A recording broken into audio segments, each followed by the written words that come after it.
Usha Chilukuri vents आखिर कौन है? 39 इयर्स की उषा के बारे में आजकल अमेरिका में हर कोई जानना चाह रहा है। वैसे तो Usha Ohio senator JD Vance की पत्नी हैं, जिन्हें फॉर्मर प्रेसिडेंट डोनाल्ड ट्रंप ने 2024 प्रेसिडेंशियल इलेक्शंस के लिए अपने वाइस प्रेसिडेंट के तौर पर चुना है। लेकिन हमारे लिए उषा वैंस के बारे में जानना और भी खास है, क्योंकि उषा वैंस इंडियन इमिग्रेंट्स के परिवार की बेटी है। उषा के पेरेंट्स इंडिया में जन्मे थे, लेकिन न्यूयॉर्क टाइम्स के मुताबिक उषा चिलुकुरी की परवरिश सैन डिएगो के सबर्ब में हुई। उषा को बचपन से जानने वाले उन्हें एक लीडर और किताबी कीड़ा कहते थे। तेज दिमाग वाली, एम्बिशियस और प्रैग्मेटिक उषा येल में 4 साल पढ़ाई करने के बाद कैम्ब्रिज में केट्स फेलोशिप में चली गई, जहां उनका ज्यादातर सामना लिबरल और लेफ्ट विंग के लोगों से हुआ। 2014 तक वो एक डेमोक्रेट के तौर पर रजिस्टर्ड थी। उषा और सेनेटर वैंस की मुलाकात येल लॉ स्कूल में हुई थी और दोनों ने 2014 में केंटकी में शादी की।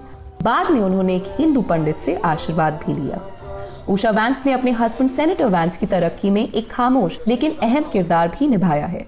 येल के दौरान उन्होंने सेनेटर वैंस की रूरल व्हाइट अमेरिका में सोशल डिक्लाइन पर ख्यालात साफ करने में मदद की, जो सेनेटर वैंस के मेमोir हिलबिली एलिजी की बुनियाद बना। न्यूयॉर्क टाइम्स के मुताबिक सैन फ्रांसिस्को की एक लॉ फर्म में कॉर्पोरेट लिटिगेटर के तौर पर उषा वैंस सुप्रीम कोर्ट के चीफ जस्टिस जॉन जी रॉबर्ट्स जूनियर और सुप्रीम कोर्ट जस्टिस कैवेनॉ के लिए क्लर्क रह चुकी हैं।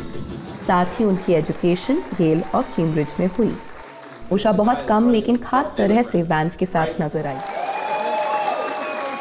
जब senator Vance Ohio senate seat की दावेदारी कर रहे थे, तब एक इंटरव्यू के दौरान उषा ने ऐसे दावों को खारिज किया जिसमें कहा गया था कि उनके हस्बैंड ने पॉलिटिकल फायदा उठाने के लिए पॉपुलिस्ट मैसेजेस का रवैया अपनाया।